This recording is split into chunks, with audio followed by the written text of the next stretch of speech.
Pastor Bill. Appreciate you coming on the podcast. We started this. Podcasts are low talkers, huh? That's right. You guys started one last year, right? I think. I'd seen a couple clips of. Cut us off. I don't know why it was a hit. Must have sucked. Must have. Well, that's the thing with podcasts is usually they start and no one stays consistent. Oh, really? The statistics of podcasts that have been started are ridiculous. I mean, how many podcasts are out there that fall off? I mean, it just. So somebody's selling those round lights and these kind of mic stands are making a lot of money and they're in people's attics now and stuff. Well, I mean, we see the Joe Rogan podcast. We see all kinds of podcasts that are successful, and everyone wants to recreate that, but few people can. But we started one SUB30. We just called it the SUB30 podcast because, as you know, social media is a huge kind of outlet for content right now. And so my thought process, my heart behind this is like, I want to sit down. I want to have a conversation that's real, that's scripture based, that we're talking about topics that don't get touched on from the stage. It's vulnerable, it's raw, and we're pushing that out for young people to see and say, oh, they're having that conversation, and those are church people. Maybe I should think about coming to church. So appreciate you coming on, man. It's an honor to sit before you, and I just more than anything, I think what could be cool just with the SUB30 generation. Our tagline is lead the generation. It's hard to do that without the influence of the older generation, with the leaders, with the perspective of what you can bring to the table as a leader of this house. I would start kind of this conversation with just, man, I was thinking through this, like the State of the Union type of address, like where are we at right now in the church? I know we're in the legacy campaign. I know there's been a lot of talk about purpose and just direction. I mean, just broad stroke, where are we at in the church right now?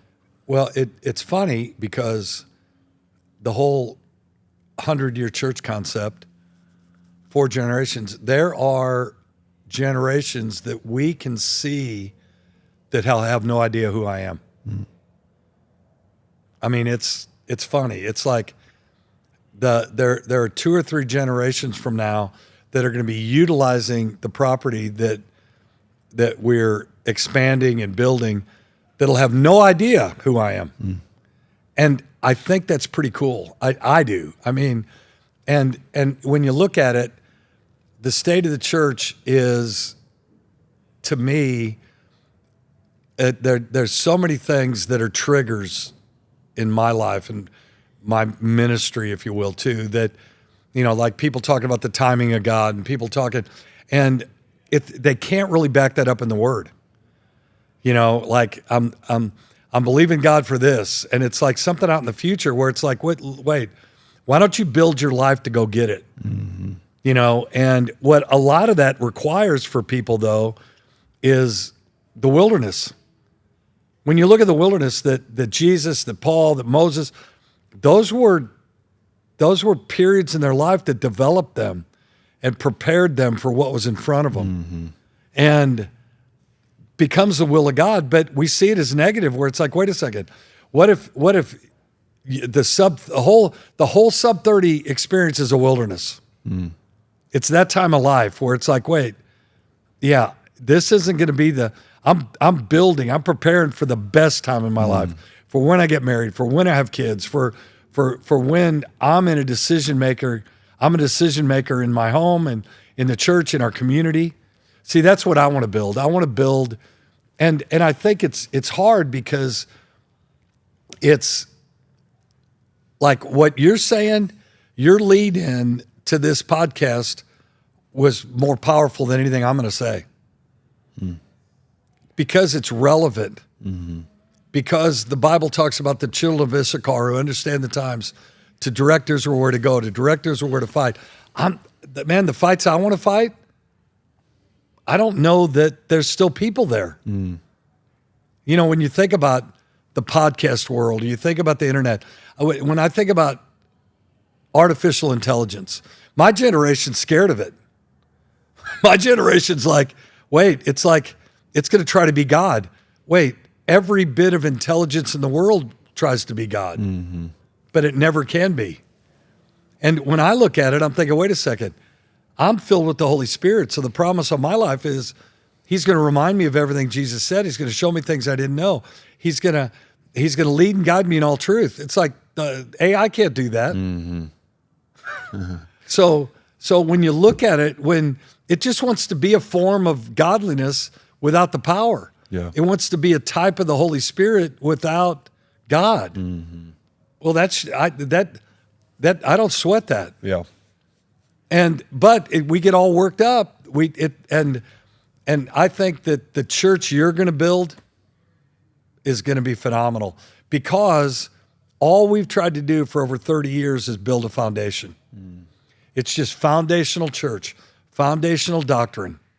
Well, now people can come in and build upon that. Yeah. And that's a shift. That's a shifting moment, I guess, when it comes to building the kids' church. I guess it's been, 6 or 8 months of legacy campaign.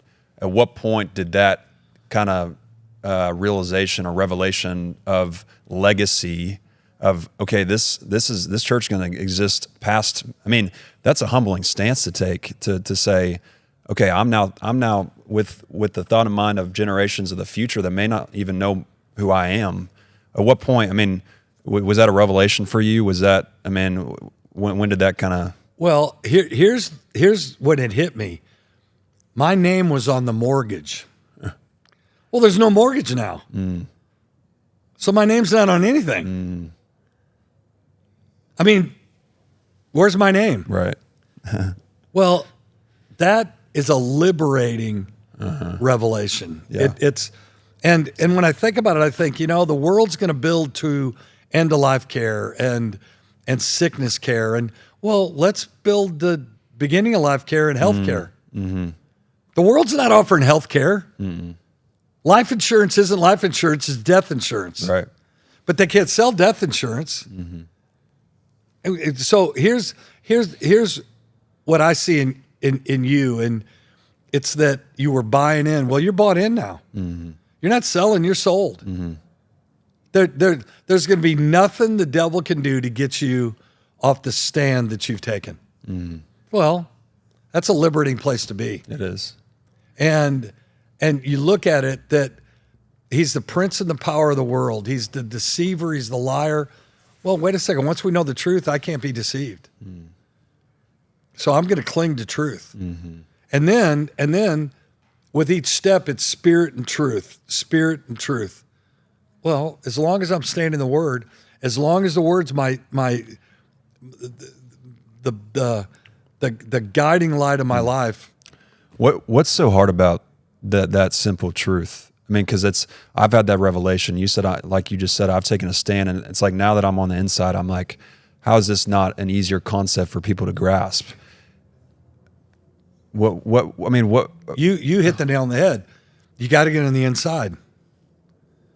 See, there's still a veil between God and mankind.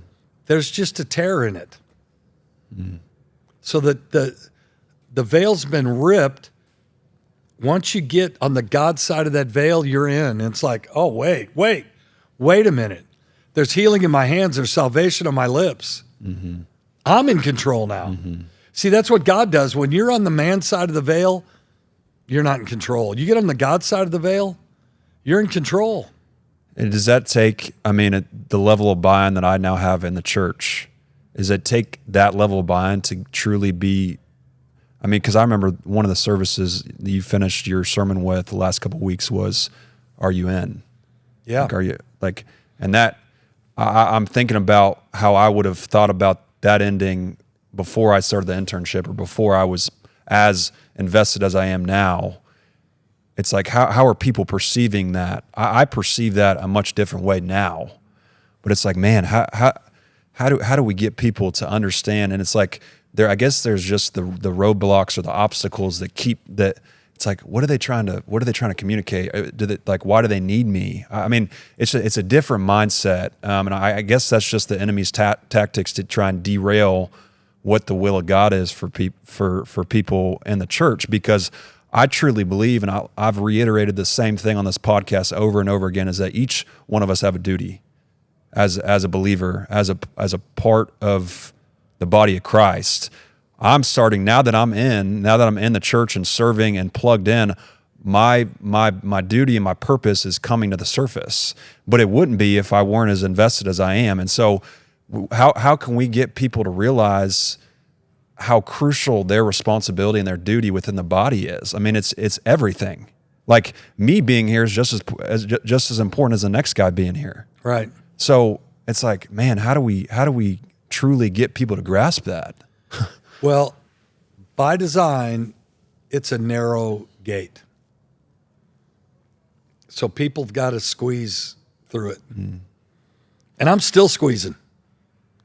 There's still things that want to attach to my life that I'm like, yeah, I can't, there's no way I can, because then it ends up just being treading water until you wear out. Mm-hmm. And I think that, it's like when you start, it's like you come to church and you're a teenager and you lift your hands once in a while, or it's awkward. Now it's like, I almost lift my hands defiantly now, where it's like, I choose to be unoffendable because so much of life is offensive. So it's like, okay, you're not going to offend me. I'm not going to let you offend me. Well, see, that's the part of the church where you get a guy like you, you're an athlete, you're competitive. Well, so much of previous generations of church, they're like, well, that spirit of competition's got to be removed from us. It's like, are you kidding me? Are you telling me Jesus wasn't competitive when he had to drag that cross up that hill by himself? He's like, you're not going to break me. You're not going to break me. Well, that's competitive. But see, in this, it's going to cost you something, everything. But you're going to gain something, everything. See, everything's a life-for-life exchange. And people are so timid and so... honestly, it's cowardice to not want to have to give their life up. But you're giving your life up. Here's what you're giving up. You're giving up a seat in this world for being seated in heavenly places with Christ. He's at the right hand of God. It's like, and I'm seated with him. I mean, that's amazing. It's amazing when it's like, wait, what I just gained, money can't buy it. What I just gained, it's like my daughter and son-in-law are looking at homes, and she doesn't have a credit score. Well, she's 29 years old without a credit score. How does she not have a credit score? She's never owed anything. Yeah. Don't have a credit card or anything? No. Huh. So wait a second. That's the dream life for most adults, isn't it? Yeah. But she's like, well, I got to get a credit card. I got to build a credit score so I could get a. No, wait. The world is. And listen, smarter people than me will try to convince people that it makes sense. It doesn't make sense to build your credit score. No. It doesn't. There's interest applied to that credit. So at the end of the day, you're going to get a 30-year mortgage, a 20 or 30-year mortgage on a house. How much are you going to end up paying for that house? See, I've owned 2 houses my whole life. The objective was pay that sucker off. Yeah. And then we did. And I look at it, it's like, wait, I have no debt. Our church has no debt. I don't have any personal debt. Well, how'd you do it? It's like we paid for stuff. And you gave. and we gave. Yeah. And now the legacy campaign, it's an opportunity for me to give 10 times more than I ever have for anything. Right. And you'll say, well, that extend you? Yeah, I'm extended now. Yeah. When people come into church and, even at the opportunity of you getting up and giving an offering or a tithe, that's the first point. That's the first point of contention in people's minds. Oh, they just want my money. They just want my money. Why would I? I mean, I even used to think that. I was raised here. I'll tell you, I'm not saying this magnanimously. I don't think about money. I don't care about money. I'm not a shopper. I'm a buyer. I'm hard to give gifts for, because if I want something, I'll go get it. If I need something, I'll go buy it. But I'm not shopping every day. I'm not on my phone buying stuff, or I'll tell you, all of that stuff, the world system regarding finances, regarding money. You know, it's like right now, somebody, I don't know if it was President Trump or somebody said, might have been Elon Musk, it might have been one of the financier guys that I heard, that said, well, we want to check where the gold, is the situation with gold at Fort Knox. I'm laughing, I'm thinking, what if it's not there? Mm-hmm. Nobody has any idea. Somebody does. Yeah. I don't. But here's the deal. Yeah, that's how the world operates. It's deception, it's lies, it's accusations. So what's the kingdom? It's righteousness, peace, it's love. It's joy in the Holy Spirit. That's an easy trade for me. What's been the hardest thing about, how long has Church Guts been? How many years now? We're in our 33rd year. 33 years. What's been the most difficult thing as a leader? I mean, I can't even fathom. I think at one point I remember you giving an explanation of what leading and being a pastor and leading this church was like, and it's not, obviously there's grace and there's blessing, but there's a whole nother side that people don't get access to and don't see because they're not living your experience. What's been the most challenging part of leading a body and taking account for people's souls? I mean, the depth, you say that all the time, and I'm like, golly, I'm kind of glad I'm not in your shoes because that's heavy, right? So, I mean, can you speak to that a little bit? Yeah, it's people that leave. Paul said, beware of men who desire to be owners of men. But there's most people that come in here are walking away from a shipwreck or a train wreck or a calamity in their life. And then, you know what? The word gives them strength, and it's repairing and it's healing and it's strengthening. And then they get to a place where it's like, well, maybe I'll go over here where socially it would be better for me. Or where I'm not in the press. See, because let me tell you, the gospel presses us. The gospel sharpens us. Well, what does that require? That requires iron upon, it requires, man, hitting something hard. And it's like, man, I didn't take a break from that. It's like, yeah, you can't. That's MO here. That's why I love, it's like the tempo here. It's like there's no time to pump the brakes. And here's the deal. The attaboys don't really amount for much. Like I am over the top proud of you. But that's not what you're doing this for. And I just get in the way. You know, I think about this a lot, and it was just a few days ago where, well, it was Sunday. I was driving into church. I was preparing my heart to preach. It's like, God, I'm going to honor you today no matter what. And God, I just want you to be proud of what we do here. Well, the gospel's designed for 4 kinds of people: the blind, the lame, the maimed, and the poor. Once you have the gospel, now you're just living the promise. The promised land is what you're living. But, you know, I think the ratios are very similar. I think the ratio of the parable of the soil, the sower, that, you know, it falls on stony ground, on parched ground, on fertile ground, and there's 4 types of ground. But then I think it's also the percentages that are like the tribes of Israel that went in, and the 10 tribes that said, we're like grasshoppers in their sight, and the 2 that said, wait, they're big, but not big enough for us to miss. I can hit that target. And then Caleb's saying, give me the land. Here, I'll take the land with all the giants. And people, we want to think America's built on that, but it's not anymore. What? Why? It's built on soft and comfort, right. and I want to get my way, and I deserve this. I deserve better. It's like, well, what if you aren't looking to get what you deserve and you get what God gives you? Mm.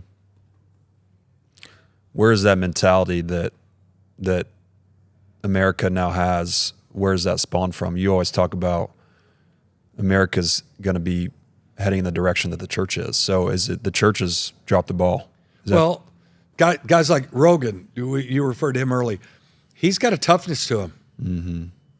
Well, he wanted to be liberal his whole adult life, but that toughness pulled him into away from that, because that liberal mindset, listen, is you owe me and I deserve this.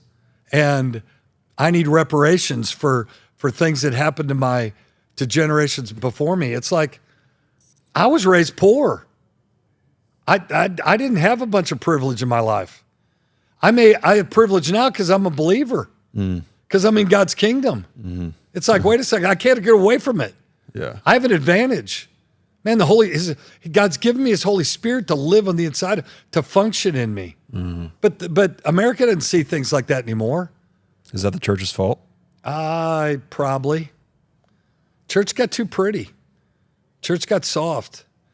Man, I got saved in 1979, and preachers had hairspray, and preachers were getting manicures and stuff. And I'm looking at it, I'm thinking, wow. I mean, I look at, there's three examples of how we are to live our lives in the Word. It's agriculture, military, and sports.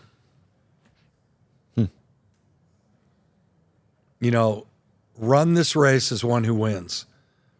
What that means is you've got to get out in front. Oh, you got a cancer diagnosis, you got to get out in front of it. Oh, you're staring bankruptcy down, you got to get out in front of it. Oh, you've screwed up your marriage, you got to get out in front of it. That's what we have to aim to do. Man, if we let cancer be out in front of it, it's going to lead us to death. Mm-hmm. But if we're running as one who wins out in front, it's behind us. How many times does the Bible say, don't look back? Yeah, a bunch. What would you say to people that are listening to what you just said and take the position of, oh, well, he's just talking about me as the person and not bringing God into the equation? Because our stance here at the church is that we have the authority as the believer. I think the enemy can use the way that we communicate, the way that the church communicates the word, and they say, oh, it's prosperity gospel, or oh, they're trying to make it all about them and God is not in the equation. How can that be better communicated? Maybe even to my generation, where people are like, oh, they're just talking about themselves. They're talking about making money. They're talking about flourishing. They're talking about having authority for themselves. I mean, it's like, how do we better communicate? I mean, I don't know how we better communicate that. Do you have any input? Well, it's hard. Here's what Jesus did. Like we talk about the prosperity gospel and things. You brought that up. I'm like, I'm a prosperity guy. Mm-hmm. And there's no sorrow in it. Yeah. Okay. But they got, in John, the 6th chapter, they got a big group of people, big audience. And I'm sure the disciples were like feeling themselves like thinking, oh my gosh, the masses are here. Mm-hmm. Man, we're successful. We're creating a superstar here in Jesus. He got up and talked about, he said, you got to eat my flesh and drink my blood. Mm-hmm. They're like, what are you doing? And I'll hear people say, well, now that'd be it was cannibalism then. Mm-hmm. But you know what he was saying was, you've got to, you asked earlier about people how do you buy in? You got to taste and see the Lord's good. You can't smell this. You can't feel this. You got to taste it. Mm. Well, man, what if it's bitter? It's not going to be. Yeah, but what if I don't like it? You're not going to. It's the rich young ruler. Well, what do I have to do to follow you? Jesus said, take everything you have, sell it, give the proceeds to the poor, and then come follow me. Mm-hmm. He invited Matthew. I personally believe he invited Matthew to be an apostle of the Lamb because Peter didn't like him. It enraged Peter because Matthew was a tax collector. And then Matthew got to pen one of the gospel and Peter didn't. And it's got all the lineage of Jesus, and that required somebody that was a record keeper. And that was Matthew. But you look at it, Matthew was a tax collector. And what that was is he collected the taxes for Rome, but also had to add a stipend for himself on there. So the Jewish people had to pay more than the Romans because Jewish people were collecting the taxes of the Jews. And, you look at it, it's like, wait, and it's because Jesus, he looked at God, he said, God, not my will, your will. So now I got to say, not my will, your will, God, your will, Jesus, your will, the Word. So the idea then is just doing what we can to open people's eyes to understand that God's will is so much better than our own. We are an entitled people that can't have entitlement. Man, everywhere the sole of my foot lands, I possess it. But I can't take the entitlement. It's a fine line there. What do you think, kind of switching gears just a little bit, what do you think whenever, from your perspective right now, when you see SUB30, when you see my age group, when you see young people, I mean, I think there's a case to be made that, like you said, that it's a soft generation. It's a generation maybe where fathers haven't performed the way that they're supposed to biblically and scripturally, and so maybe that's a result of some of the men that are being raised, my age right now. I was fortunate enough to have two parents that, raised me in the church and have led the right way, and I'm the fruit of that. But from your perspective, when you look at SUB30 right now, what do you see? It's always hard, and I'm that old guy now. I don't know how many generations removed I am from SUB30, but the bottom line with it is that our society raises suppressed children, suppressed men, young men. It's like sit and be quiet and listen and they get pent up. Oh, okay, we're going to medicate you because you're so hyperactive. I'm looking for hyperactive guys now. Yeah. I'm looking for some guys that have got some energy that aren't going to shy away from the fight or the battle or Cole, I see somebody with a cauliflower ear, I want to hire him. I'm like, that guy's been in the fight, man. Yeah. And see, and I think that in looking at this, I raised my son and started a church at the same time, and then had two daughters. So in order for me to raise my son, I either had to leave him at home with his mom and his sisters or take him with me. So you asked Taylor, probably the biggest gut punch of his childhood was, hey, get in the truck, let's go. Because he's got to go with me now. And I'm obsessed with this church thing. So we're driving by a building, and I'm like, oh, look at that building. Man, that building could be a great church. So now he'll be joking. He'll be driving. He'll say, hey, Dad, look at that building. We could put a great church in there. But I mean, and he's saying it facetiously. But the point is that how do you raise young men not to back off, not to back down, not to flinch? Man, I remember I was in high school. You'd walk down the hallway, somebody'd hit you or swing at you. If you flinched, they got to give you two in the arm. It's like, so I'm not flinching because if I get hit, it's one hit. If I flinch, it's two. Well, do the math. But see, and I know that's a bit barbaric, but I mean it's what they try to do with sports. They try to make things they try to make things safer, cars safer. I love the whole safety aspect. Okay, but man, there's going to be bullies.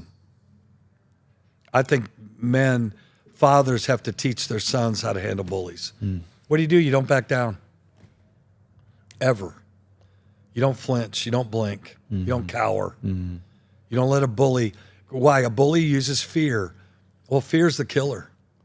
I'm the guy, Cole, that says cancer can't kill you. But fear, along with cancer, will.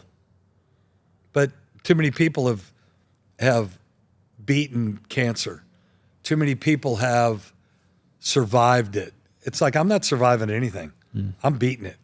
See, that's got to be our mindset. Greater is he who's in me than he who's in the world. And, you know, the SUB30, just need, it's kind of, you know, you're a basketball player. If you could call a foul every play, well, it's no fun. That's not the game. You know, I mean, you know, I'm watching. I've got a grandson that's playing basketball. He's in the playoffs right now, and they're winning and they're beating people and they're good athletes.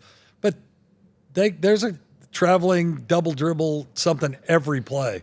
Well, just put that whistle in your pocket and let them play, and they're going to get better. Pastor Taylor was telling me that one of the refs was calling a lane violation on a free throw, and he called a lane violation. I'm losing my mind. Oh, I'm man. like, that's unbelievable. Put that whistle in your pocket, dog. How old are the kids? 7. 7. Calling lane violations. Jeez. Well, no, that's good. I just it's evident right now to me that church is not an appetizing thing to young adults. You know that. I mean, because church is not an appetizing thing for even older adults. But no, I got saved and hated church. But there's something, it's strange about me that somehow I want to be better communicating it. With that new birth experience and giving my life to Jesus, a commitment was attached to it for me. So church was distasteful to me. It's like, I can't do this. There's none of my kind here. But I'm going to be here every week. God, I commit to you to be here every week. And that's what put me over the top in my life, that one commitment. And it was pretty easy, just go to church. But I tell you, people can't do it now. And you know what? We've loosened the standards, so now it's once a month or once every 2 months is a commitment to you. It's like, that's not a commitment. You need a shepherd. You need a pastor. If that shepherd, if that pastor is in that pulpit, you be there. You take notes. You're going to get something out of it. God's going to provide. It's God who, Jesus said, upon this rock I'll build my church. He didn't say ministry. He didn't say fellowship. He said church. Well, there's governance in the church. There's leadership in the church. And have people screwed it up? Sure. Have I? I probably have. But my gosh, I mean, we had an elder meeting this week. It's like, oh my gosh, I'll go to war with these people. That's a strong man. At the healed service, those guys lined up in front of the church. It's like, freaking bring it on. That's the idea. That's what the church is supposed to be, is you're doing this. I think so. I mean, you always talk about being on the front line. I think that's what the church is, the people, I mean, especially, I mean, Guts, that's the culture, is we're on the front line. We're taking the hit. But I think that's what we've been called to do as believers and as disciples is we're out front. We're out front. We're being an example to others. Well, what God's doing in your life, Cole, preparing you to take the reins.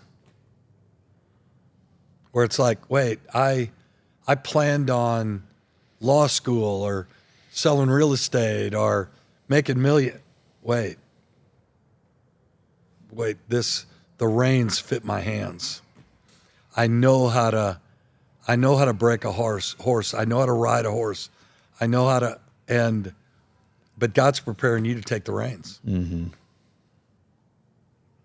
It's starting to matter to you. Well, I get up every day on mission with a vision because my life matters now. And that's the whole idea, where God wants to give you, put you in a position where your life matters. Where that class that's happening over there, these guys running these cameras, this matters. Because let me tell you, somebody 25 years old is going to hear something and it's going to change their life forever. One word from God. Listen, the money part of it, the property part of it, this is a church, we've been here 25 years this Easter in this property. People still wonder what's in here that drive by every day for 25 years. I'm like, we got to get better. We got to put guys out there on the freeway, maybe. No, yeah, I appreciate it. I mean, it's. I think we're in a cool time right now. I think.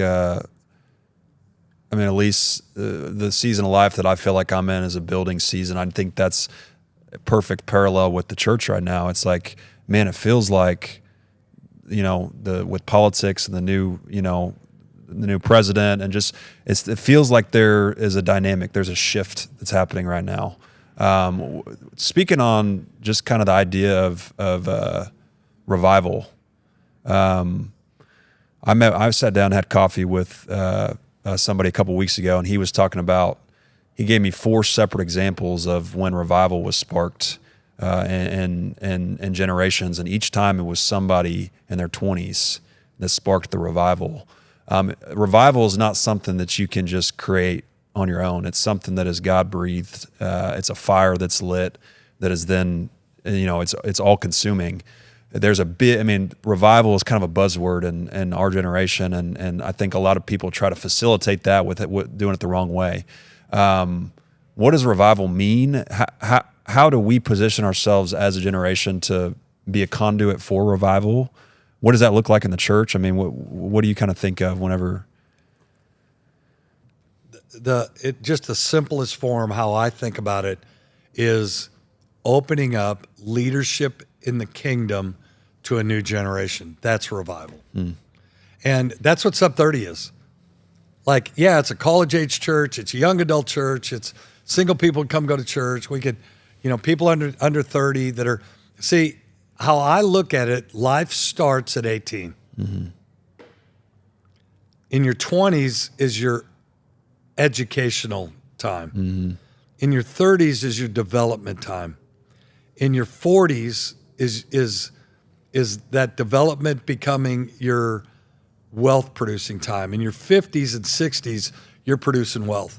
So in your 20s, this is time for you to be educated. But see, we have this mindset that at 21, you're educated and ready to go. And so what happens then is, in the 50s, guys became men at 18. In the 60s, 21. In the 70s, it was like 25. Now it's like 35 guys become men. Boys become men. It's like, wait, we're missing entire generations of people because we're not giving them what they need to progress. See, what SUB30 is to me, SUB30 builds leaders. You look at the original SUB30, they're all leaders now. They all own businesses. I mean, it's 20 years ago, there were 8 or 10 business owners in our church. Now there's over 800. And I think a lot of that is us starting SUB30 25 years ago and treating those guys as upcoming emerging leaders. See, the church has toyed with that term emerging leaders a little bit, but I focus on it. Because what is it that you say? Leaders build leaders, and then that's multiplication? Yeah. Leaders who lead leaders and multiply. Leaders who lead followers, it's addition.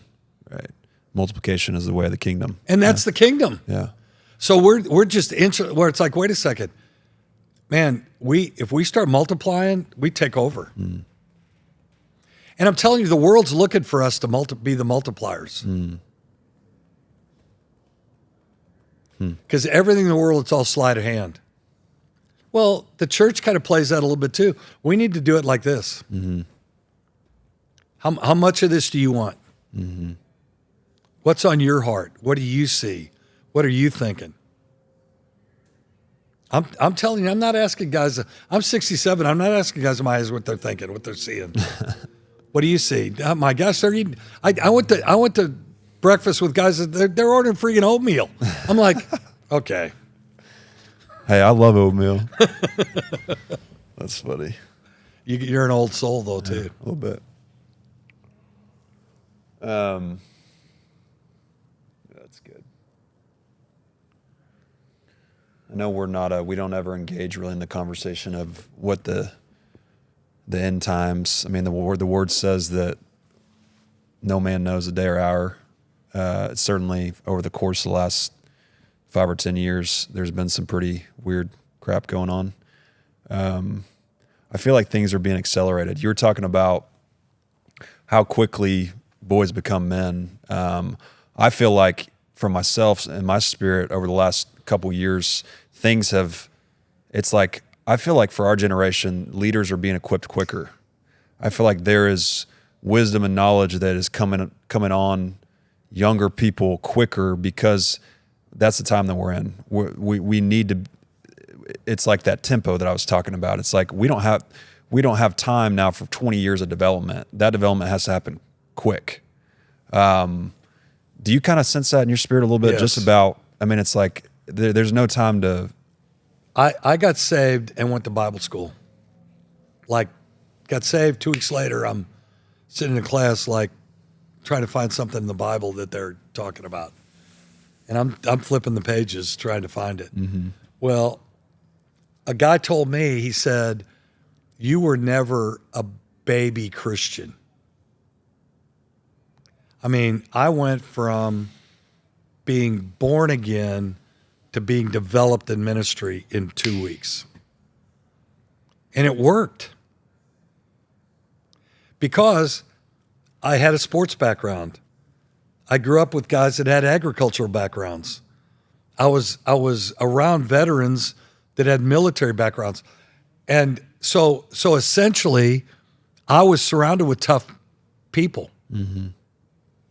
Tough men. You know, you don't work, you don't eat. You know, and there have been generations, probably my generation, wanted to get out of working. You know, I mean, people are talking about Social Security now, and I look at retirement as you get to do what you want to do. So essentially, I'm retired right now. I'm doing what I want to do every day. Okay, but they're talking about Social Security. It's like, wait, you know what we need to do? If you're able-bodied, you need to get your butt out and work. It's like, yeah, I get it. I mean, my wife, I'll get up in the morning. She'll go, "Are you going in? Do you have meetings?" I'm like, "Yeah." I was leaving this morning. She said, "What are you doing?" I said, "I got a meeting, and then I'm shooting a couple videos." And you know what? She doesn't care what I'm shooting. She just wants to know I'm at it.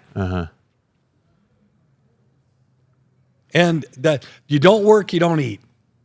But welfare. And so there's no self-esteem. There's no confidence getting built. It's just, it seems so simple. That's what that's what I'd hit my head on. And I guess I'd be hypocritical to say that because I haven't always thought this way, but it's like, that's what the word says. It's like, it's simple, you know? It's just, why don't people get it? I mean, and it's common sense. Yeah. It's simple. That's what I endeavor to do. And so when you endeavor, you begin to walk in a gifting to just simplify everything. I can make it simple. Yeah. Yeah. I guess just kind of in closing here. So you think about, I kind of posed a question about your position, your perspective about our generation. What, I guess if you were to be passing the torch, which that's kind of, you are doing that effectively. Yeah. What just kind of in closing thoughts, what would we need to know to be effective and taking that torch and stewarding it and being productive with it? What do we need to know? Here's what kingdom leadership is. It's Paul with Tim. Paul said, "What you hear me say, you say. Mm-hmm. What you see me do, you do." Mm-hmm. Elijah and Elisha. Elisha said, "I want what you have." Elijah said, "Okay, I can make that happen." Is that really what you want? Well, I want twice what you have. Okay. Is that it? Mm-hmm. I don't know if he'd have said, "I want 10 times," I don't know what would happen. Maybe he would have. Mm-hmm. Probably would have. But he said, "I want twice what you have." He goes, "Okay, I'm down." He goes, "You go where I go, you do what I do, you see what I see. When we get there, you'll have it." See, what's happening right now, this is a life for life exchange. You're being handed a torch. That's all this is. That's all this mic is. It's a torch. Mm-hmm. So are you going to speak the word in season and out of season? Are you going to find God's promise? Are you going to be talking about the timing of God when the word does it? Mm-hmm. It says God withholds no good thing from those who walk uprightly. It says you have what you say. Well, wait a second. God's given me control over the timing of my life. So I want to get better. Okay. I'm on this thing now where it's like 1% every day. I'm going to get better every day. My health, my finances, my service, my praying, being in the Word, growing in God, 1% every day. I'm going to get better. Mm-hmm. So when that happens, if I'm getting better, the Word's renewing my strength. Where I walk, I run, I mount up with the wings as eagles.